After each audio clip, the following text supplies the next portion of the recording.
Kai and I want to thank you so much and introduce our next pair of hosts to bring you Movie Showcase number 2. Please welcome youth jury members Shelby Cheney and Gabe Romo.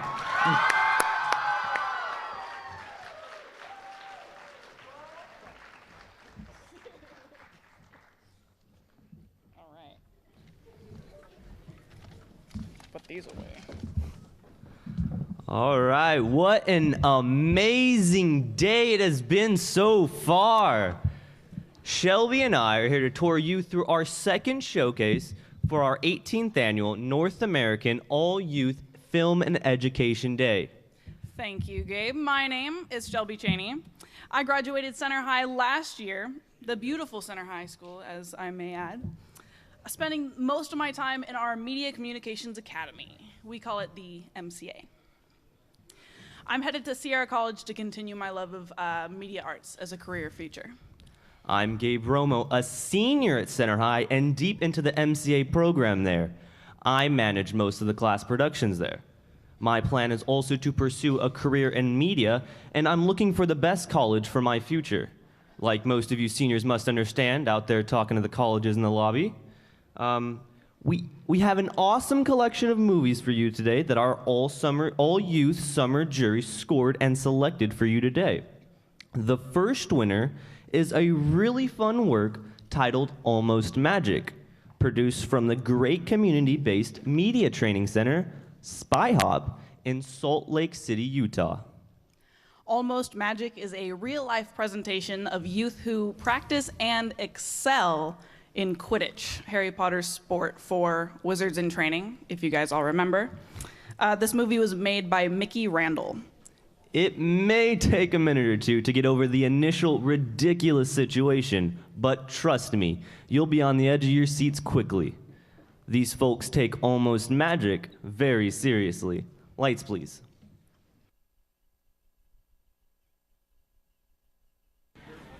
This is where you prove to yourself what kind of person you are. This is where you prove to your teammates what kind of person you are. This is where you prove what kind of heart you got. How much you care. This is not gonna be a fun game. It's not gonna be. It's gonna be in the troughs. It's gonna be in the fight. It's gonna be in those little scrums. And it's gonna be your determination versus theirs. And you gotta want it more. Let's go out there, let's shock a few people, okay? Let's do it again. Okay, guys, this game matters. When I say Crimson, you say Flyers! Crimson! Flyers! Crimson! Flyers! Crimson! Flyers! Students, are you ready?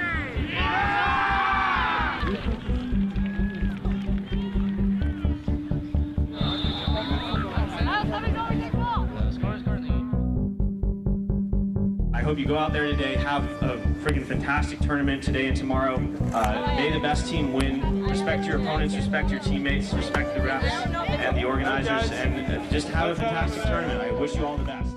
It's up for grabs. It's really up for grabs. I mean, the top two teams in the region are kind of a given, and then the next however many teams. I mean, for World Cup, the next 4 spots are really, I mean, anyone, like up for anyone. Sports have always definitely been like an integral part of my life. Most of the people on my team don't actually know this about me, but when I was like younger and fairly recently, I was a huge Harry Potter fan. I really enjoyed English growing up. I wanted to be a writer. When I realized that one has to be able to eat in order to write, I decided that I would actually become a teacher so that I could support my writing habit. If we win our pool, and so that means beating University of Arizona, Stanford, and the Silicon Valley Scroots. We only have to win 1 game in bracket play on Sunday to qualify for the World Cup. So it really comes down to whether or not we win our pool. And if we can play really well, especially against the Scroots, I mean, the Scroots are going to be our main competition, but if we can play really well and win our pool, then qualifying for the World Cup should be a fairly simple process. Quidditch is a sport invented by J.K. Rowling in the Harry Potter novels. Quidditch was played on flying broomsticks and existed only in books, until recently. Quidditch, as it's played today, follows these rules. A Quidditch team consists of 7 players, 3 chasers, 2 beaters, and a seeker. All players must carry a broom between their legs at all times. The chasers score goals worth 10 points by placing a volleyball, called the quaffle, through one of 3 hoops on either side of the field. The beaters use bludgers, actually dodgeballs, against the other team by knocking out opposing players. Any player hit with a bludger must touch their own goalpost before they can resume play. The seeker's job is to catch the snitch, which is attached to the waistband of a neutral player's shorts. The neutral player, called the snitch runner, can do anything to avoid capture. When the seeker catches the snitch, the game is over, and the seeker's team is awarded 30 points.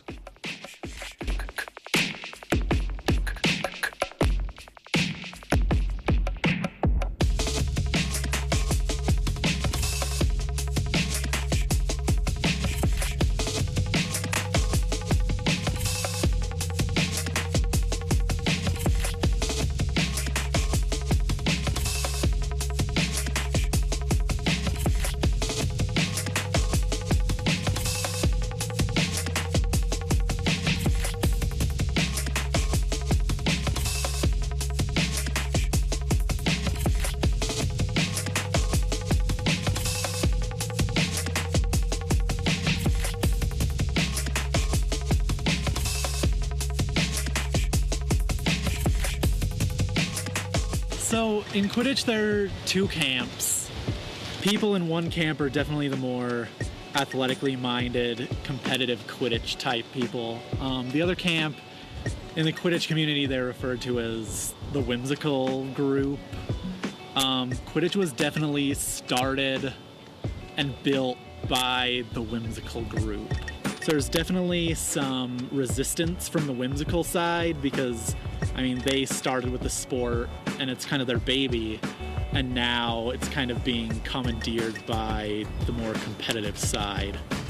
As great as Harry Potter is and as fun as Harry Potter is, it is not, it's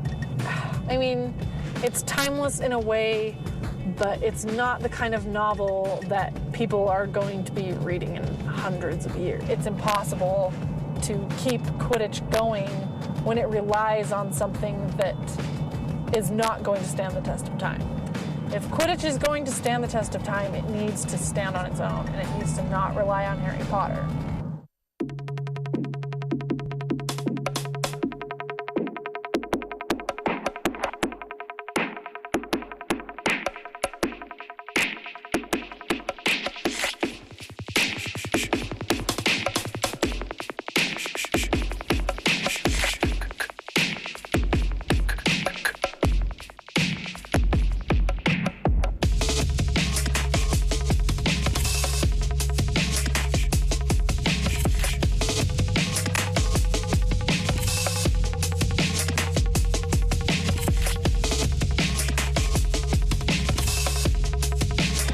I mean, we won, but we didn't catch the snitch, which wasn't ideal.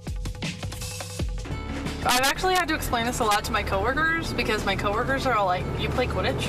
Is that like that's like a real thing? Like it's like serious?" And I just kind of have to smile and laugh and nod and be like, "Yeah, it's serious.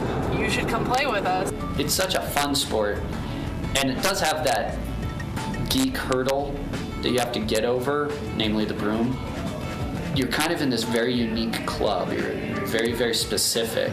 It's honestly kind of a little hard sometimes for me to like tell people that I play Quidditch just because it's like, for the most part, people my age who grew up in that generation that grew up with Harry Potter, when you say you play Quidditch, people are always like, "Oh, that sport from Harry Potter." You tell people about Quidditch and they kind of give you a hard time, they rib you a little bit about it, but like, you know, if they would just come out to a practice or come out to a game, that would be enough to change their opinion about it.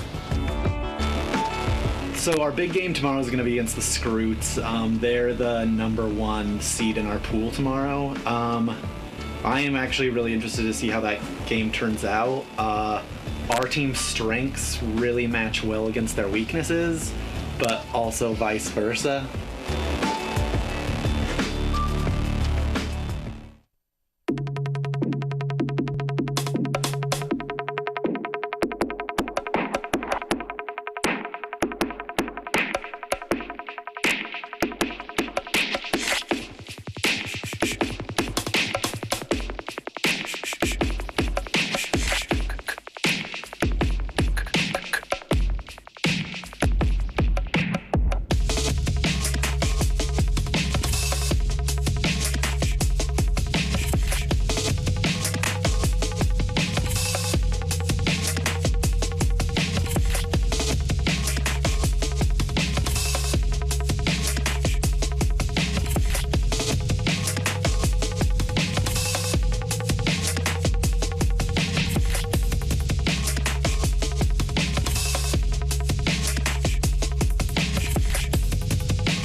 ask me what went wrong at Western Cup because I will say everything.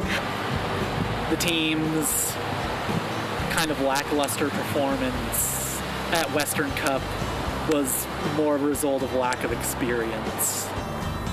I think we should have done better than we did. I think we would have done better than we did had we not been injured. We haven't really experienced those kind of losses at all.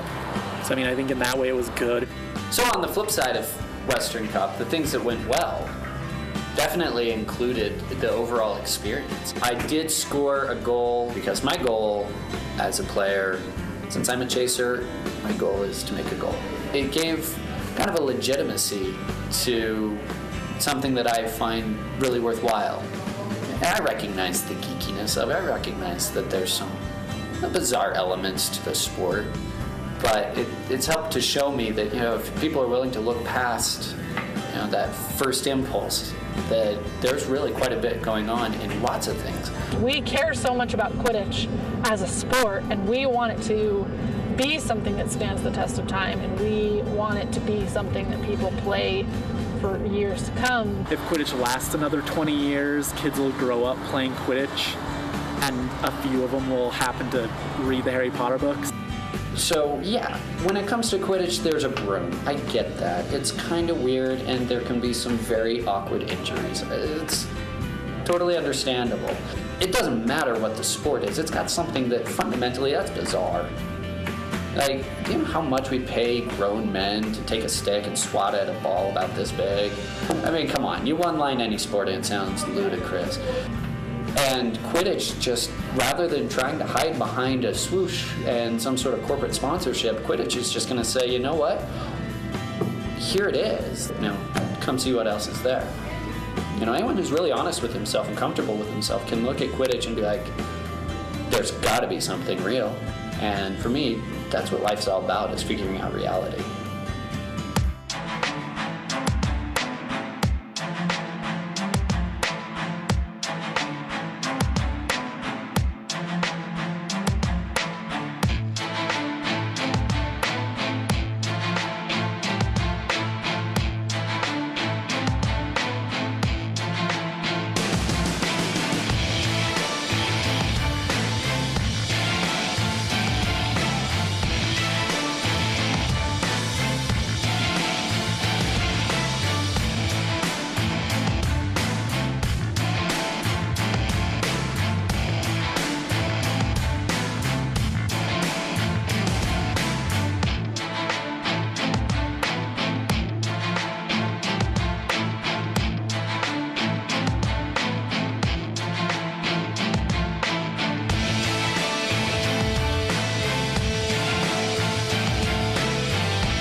It'll be a little hard to tell people that you play Quidditch. Harvard Westlake School in Southern California has a program where they send a media class to exotic places in the world to do important movie making. Last year, the delegation went to Southeast Asia to submerge themselves in a critical problem. More than 200 million tons of bombs were dropped decades ago in a relatively tiny geographic space aimed to destroy and demoralize the peoples of Thailand, Laos, Cambodia, and Vietnam.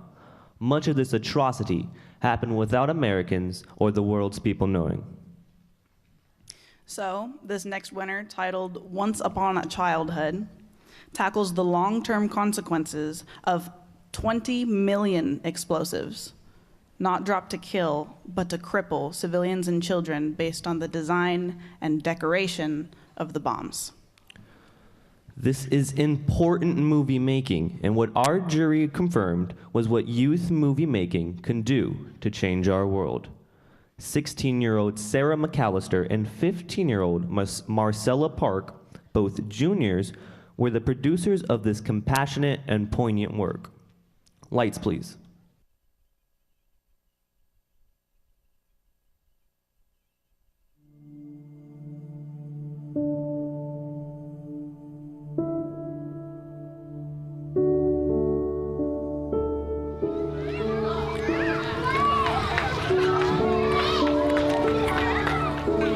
Remember when you were a kid? You liked to go out to play, and if you ever got hurt, a Band-Aid was never far away. In some places, going out to play, even in your own backyard, isn't safe. And when you get hurt, a Band-Aid is not going to fix it. It all happened in Kayang's grandmother's yard. He was 2 years old. Kayang's father tells us what happened.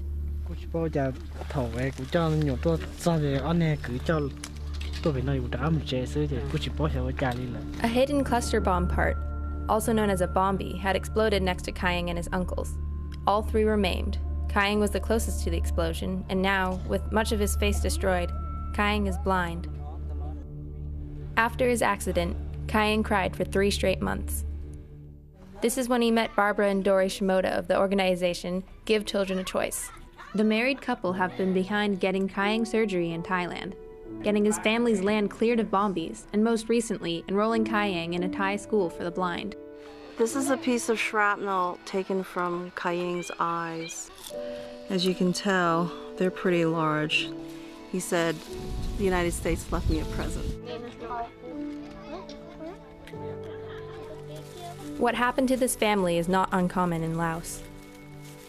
You can go to any home and say, do you have a bombie or bombies on your property?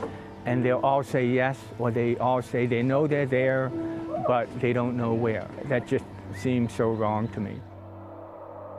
And who's to blame for the suffering an entire nation of families has to deal with? Where did all these bombies come from? During the Vietnam War, the Americans bombed Laos without the knowledge of the public or Congress. 2 million tons of bombs were dropped. That's equivalent to 1 bombing mission every 8 minutes for 9 years. This was the secret war. Cluster bombs were targeted at communists hiding in Laos, but they inflicted casualties of 98% civilians. 30% of those 260 million did not explode. That means there's about 80 million bombies still sitting in the ground waiting to be discovered. These bombies are also called unexploded ordnances, or UXOs. 60% of UXO victims die, and the rest are permanently injured. To hear a UXO blow off, people say to themselves, oh, it's another one, hopefully no one got hurt. Cái giống như thả cơ, cái giống hay được qua thì đi mua lợi gì, mua có mua già thế, mua có ăn chui già đâu cái giống, cũng qua thế cũng lúc thấp lờ, cũng như hay trong thấp lờ còn ở trong xe, người chỉ là cũng như gì trong thấp lờ, cũng hay trong trong nữ, cũng gì hay để cán không qua thì tê trong còn nấm lông nó còn nơi thoát chị, mình nhớ yêu chồng mẹ chị cũng như chỉ bảo chị cũng chỉ hát chị cũng cho thì nữ đi mua là còn lên sót chị cũng mà đi có mỏ cho nữ no thế cũng mà đi có. To avoid more accidents like Kayang's, education is crucial. A preschool principal explains. A standard lesson in this preschool textbook says we were farming nearby, or we were making a fire, or we were disassembling a bomb for parts to use. So we caused an explosion. We caused people to get injured, become disabled, or die. อยู่ลาวนี่ก็คืออันน่ะที่ว่าค่อยบอกแบบผ่านมาอะไรเนาะคือว่าเจ้าคือว่าบนนี้เขาเขียนไปห้ามว่าห้ามผ่านเนาะคือว่าเจ้าบ่ฮู้หนังสือเจ้าไปเจ้าก็ไปยืนไปงงๆย่างไปงงๆสิละเนาะถ้าเป็นอันตรายอาจจะบ่ฮู้ But a sign couldn't help Mr. Ye Lee. He had an accident trying to support his family. แล้วเขาเป็นบ่มีผู้ที่ช่วยแล้วเขาสิออกมานี่แหละเขากินก็ยังบ่พอแล้วขึ้นมาเนี่ยโอ้เจ็บหัว As a family unit, they all play a role in daily life. So when one disappears, things get thrown out of whack. Ye Lee's entire family now depends on his eldest son, Yang Lee, who is only 15 years old. Sa te yu lo te cha. Chỉ chịu đó là những trò những nhà như thế, ô liều tê tê ha, ba lời thế, mỗi câu thì, anh đó chân đông nó, tên nói thủ lúa thì, trai chữ thế mà lúa xe chữ thì, chỉ chọn trai hết. In some places, teenagers like Yang Lee have to become adults prematurely. Này bố đấy, cho cha thì chỉ ho lên tới, nhưng sao cho thì lên tới thế này. In some places, mothers fear for their children's lives, like Mrs. Doi, the wife of yet another victim. ฟันมาก็อันลูกก็บ่เคยไปวันที่พอทึกนั้นเฮาก็เตือนลูกเนาะเนี่ยว่าพอก็ทึกแล้วก็ยานต่อไปวันนั้นเฮาก็บ่ยังเฮ็ดเลย In some places, schoolboys, like Mr. Knott, face danger walking home from school. Every day after school, the schoolboy walking from the other side up the mountain and come back here along the rice field line here. Every day they were walking here, not happen. But in that day, something happened here. Today, Mr. Knott endures the extreme pain of his injuries, and his family endures the pain of seeing him hurt, like all other victims' families do.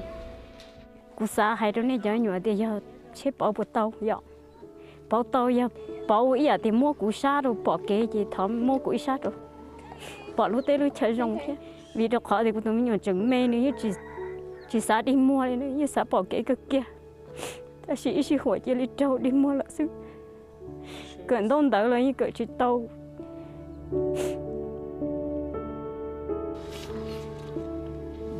These are real people, families and children. These are people we met, people we hugged, people who need our help.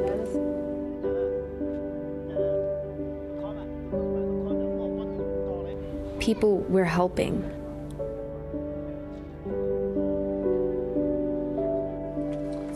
And a grandmother willing to make the ultimate sacrifice for a boy whose only mistake was acting like a child.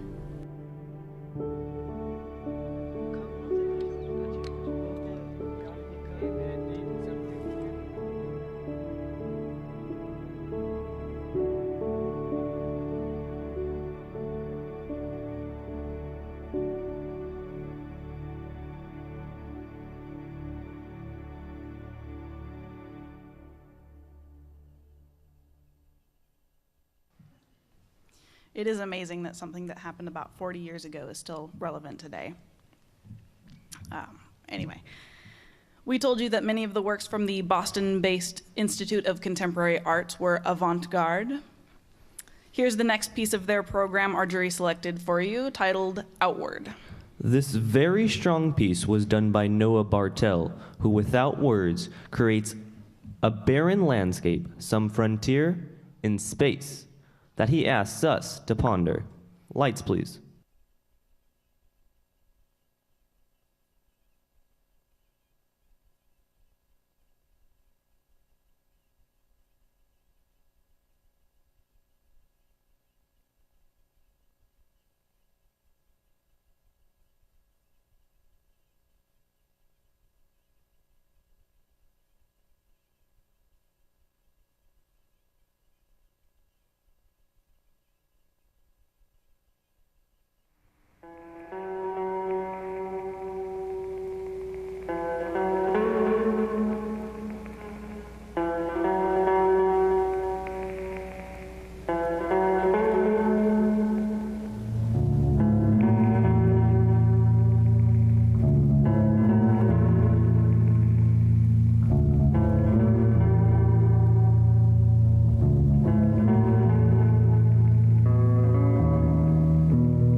Well, that one was definitely out of this world. Am I right?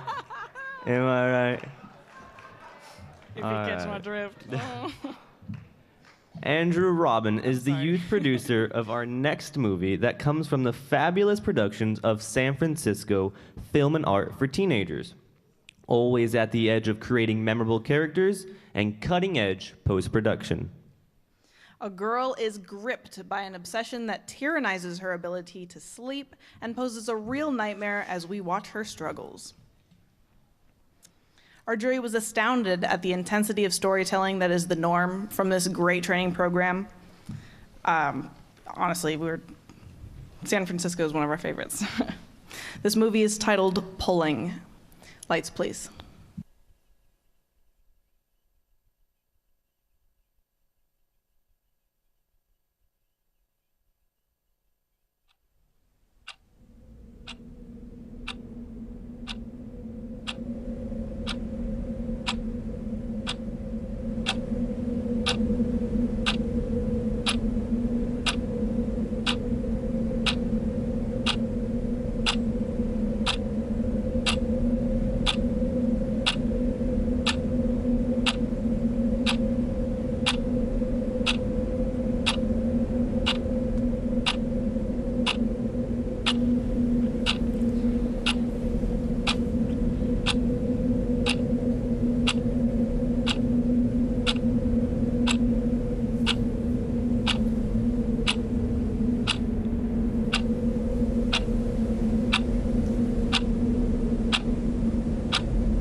You shouldn't do that.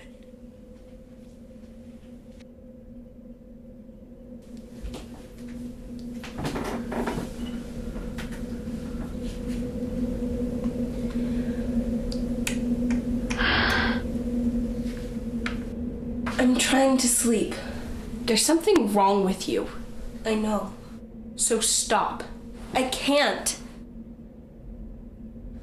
What about Mom and Dad?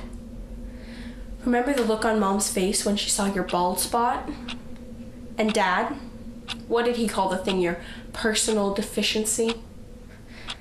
Sometimes I feel bad for him, like you offended him or something. And what about your friends? Although who exactly are your friends? Matilda, I thought. But she started giving you those weird looks in English when you started wearing hats. Jamie likes you, I think. The last time you were over at her house, you practically shed like a cat. And she hasn't called you since. Pretty soon, you're gonna look like you've got cancer. Shit, just stop! Stop!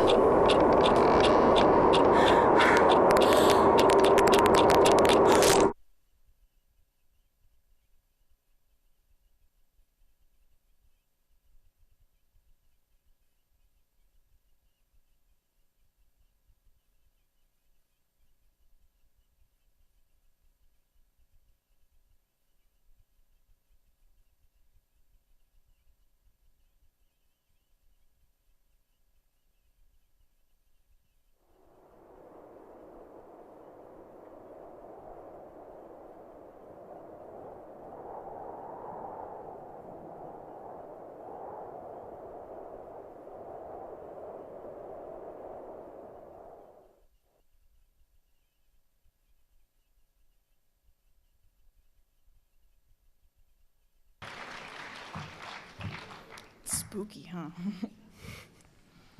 All right. The Bay Area Video Coalition is the source of the next pair of movies that our jury selected for you today.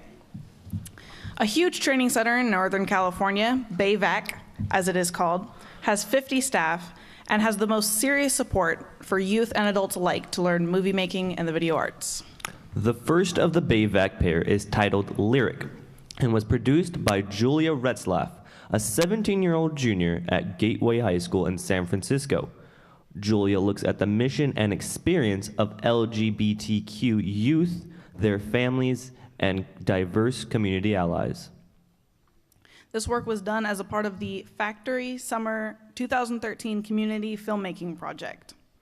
The second work that will follow Lyric is titled #ExposeTheseHoes.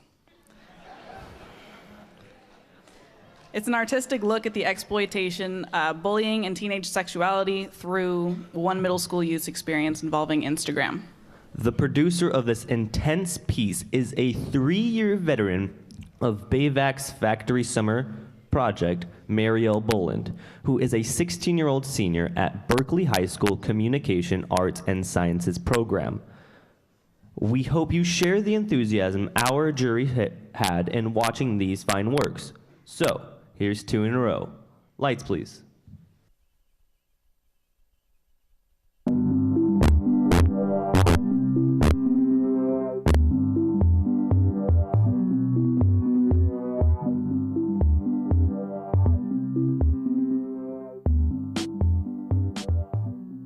I walked through the doors and there were 20 queer youth here playing games and being loud, and I was like, whoa, cool.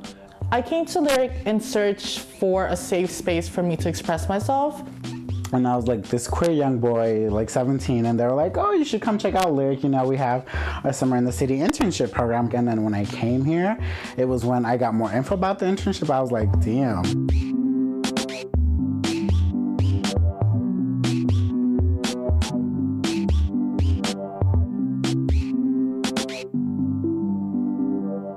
I am a program assistant. I'm one of the trainers in the Summer in the City internship.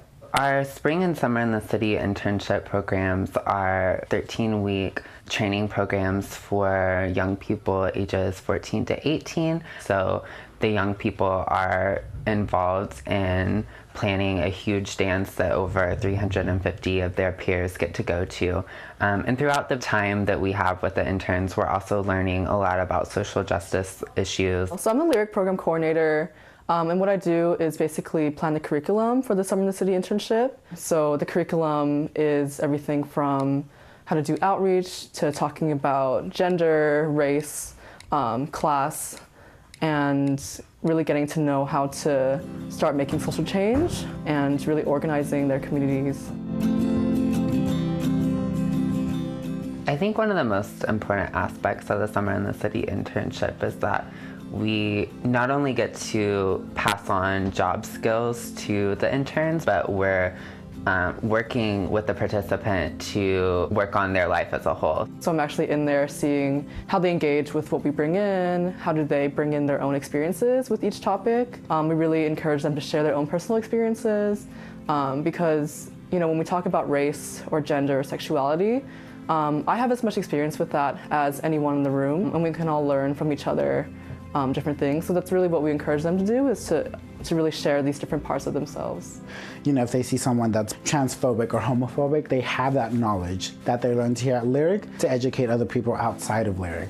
That's why I'm here as a queer educator, to help empower and educate youth who may not know about social justice issues.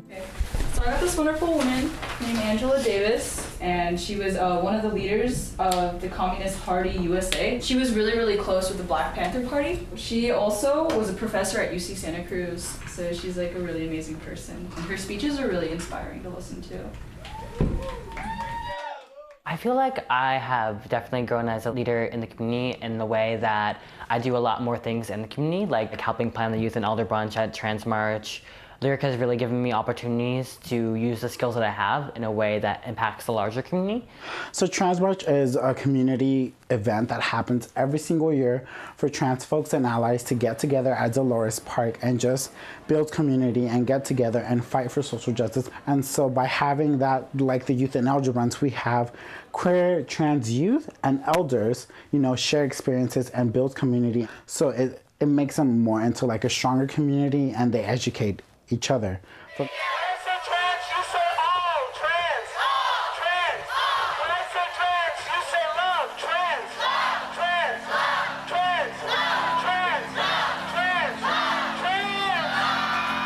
In that time, I've changed so much. I've grown and developed so much. I came in questioning my sexuality and also just my racial identity. I think after my summer internship here, I was really solid in my identity as like a queer girl. Personally, for me, I consider myself a leader in my own respective way. Like, I may not be a policymaker, I may not be an activist who just rallies, like going to City Hall and like rally signing petition, but I am a leader in my own, in the micro level kind of way, which is kind of empowering individuals through communication. Lyric has completely altered my life, like so immensely. Like, I could not imagine my life if I hadn't taken this path. I have so many skills now as being a facilitator. Like, this job has opened up many opportunities for me. I actually developed more social skills, and I was able to interact with more people and actually build like those leadership skills and being able to create safe spaces for other queer youth like myself. Because I remember when I came into like my first day, that's the feeling that I loved. Like, I felt that I was really welcomed and loved and accepted for who I was, and that was a feeling that I wanted to give to other queer youth that came into the space.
My name is Lucy. I'm in 8th grade and I'm 13.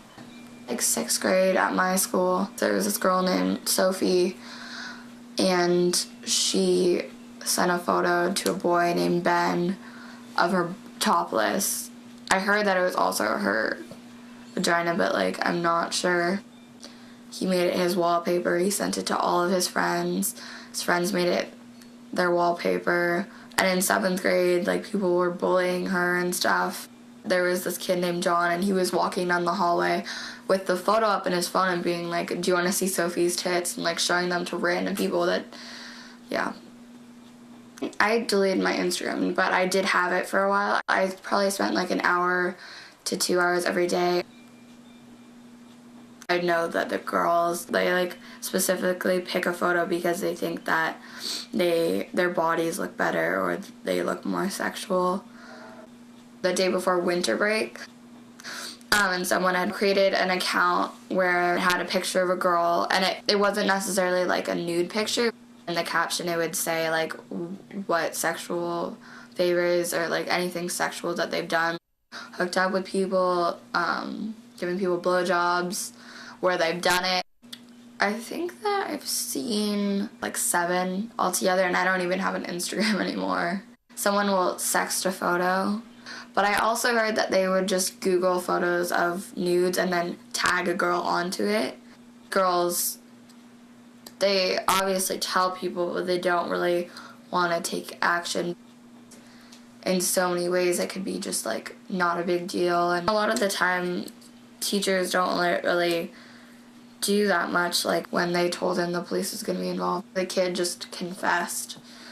He was just like, yeah, I don't want to get arrested. He didn't really get any consequences, but the girls did. Like, they were on that account. That's what their consequence was. I think it definitely affects their popularity. When it was first happening, I was really freaked out, but I kind of was more angry about that they felt like they had the right to expose people like that. I'm not a person to be targeted for things like that, but I guess no one really is.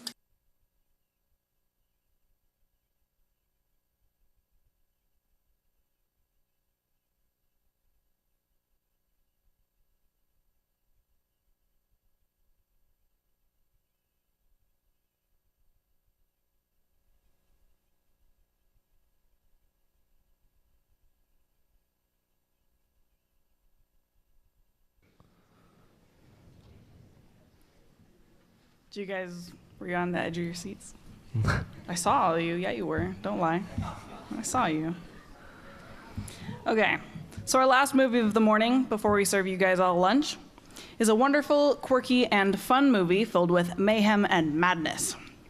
It comes to us from the Gulf Island Film and TV School, located on Galiano Island in the San Juan Straits off of Vancouver, British Columbia. This movie training center generates nearly 1,000 youth-made media projects per year from the kids that attend their year-round sessions. This final movie in our second showcase is titled Attack of the Zombunnies and was produced by Christian Parsons, Ben Bodez, Lucy Peters, and Megan Oat. Sit tight when it's done, and we'll explain lunch and the action in the lobby. Lights, please.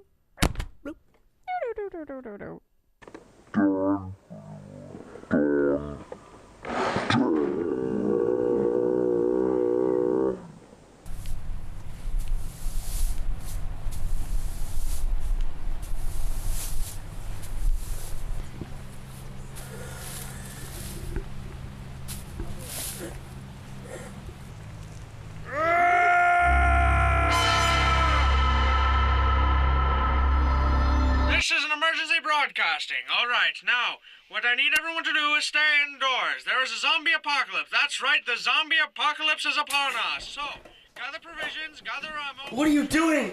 Close the door, gosh darn it! Scientists believe that the disease... What's going on? It's a zombie apocalypse, asshat. Close the door! Ew. That wasn't a zombie! I just don't like bunnies. What the beep is going on? Well, an unknown pathogen has contaminated the local rabbits, and they seem to be spreading the disease to us, essentially making zombies.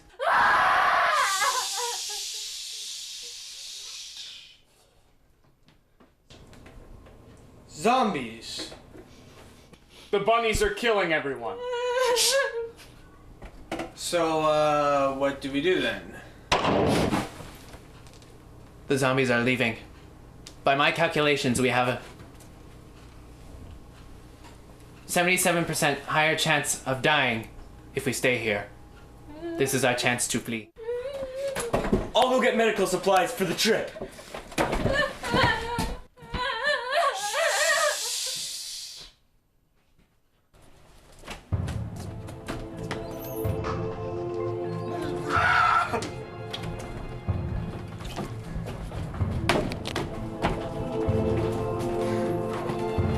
I've been bit! Get the duct tape! I'm afraid even duct tape won't save you now.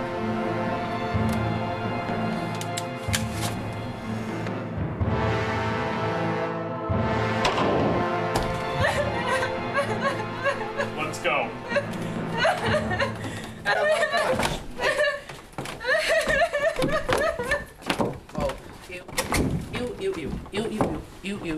Sorry. You.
That really stings. Oh my God. Oh, my first hickey. Oh, it's just like gym class. Oh, man. Stop. Jeez, you're just so hungry. Just stop. It's unhealthy. It's not even that much meat there. It's just bone. Don't be a dog. It's just, these are not the legs you're looking for. Stop. Expelliarmus. Back. Set phasers to stun. Get off. Is this how babies are made? Oh no, it's all over my new shorts. My mom just got me these shorts for Christmas. Oh, they're all I have to wear. And you're wrecking them. Stop. It's really painful on the nerves. There's the bone.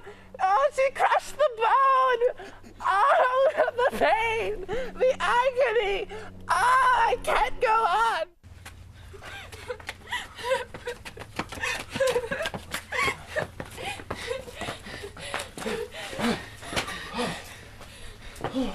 Wait, where's Ned? He's dead. What are we gonna do? Alright, listen. Hey. Alright, we need to get some food. I'll go get some. Try not to die while I'm gone.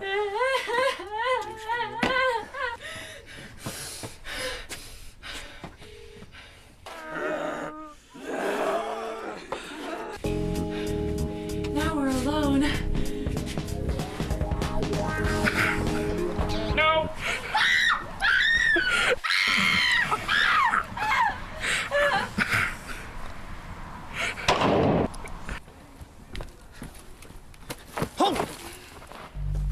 You are the chosen one. You must defeat Fluffy, the master zombie bunny, before it's too late. Oh, did you just say Fluffy, the master zombie bunny? You are the chosen one. You must defeat Fluffy, the master zombie bunny, before it's too late. Alright, hold on. Fluffy, the master zombie bunny. Just take the fucking book.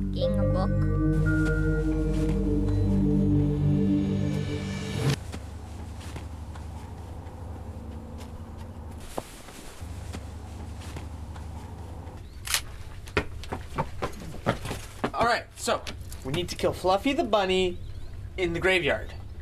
What are you talking about? You know what? I'll explain on the way. Where's the girl, this screamy... She's dead. Okay, let's go.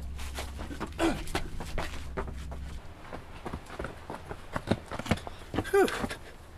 All right, now we're going there and kill Fluffy. I need to take a piss. Wait, no, you. 2 minutes. We gotta. We're gonna go and. You can't just. Fluffy.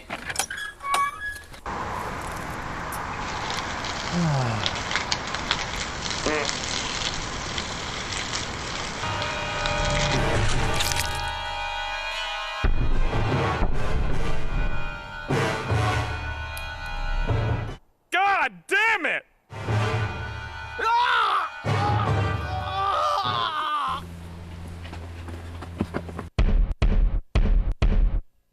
I've been waiting for you. Fluffy? Like. The Fluffy. Like Fluffy the Bunny, master of the Zombunnies. Fluffy! The time is nigh for you to die.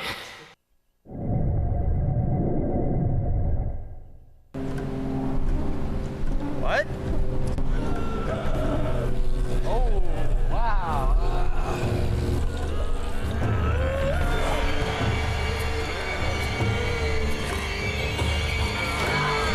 Yeah. No. You back. You can that way. You that way. Yeah, no.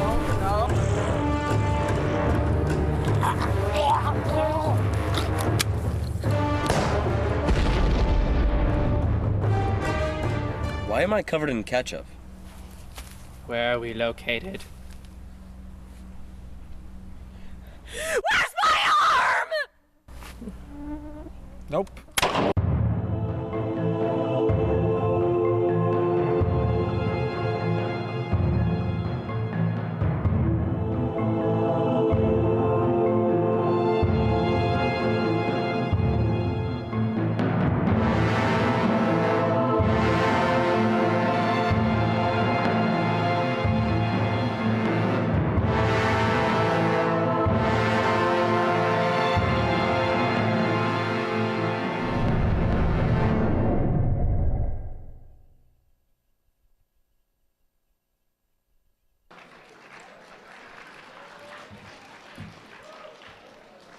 No comment.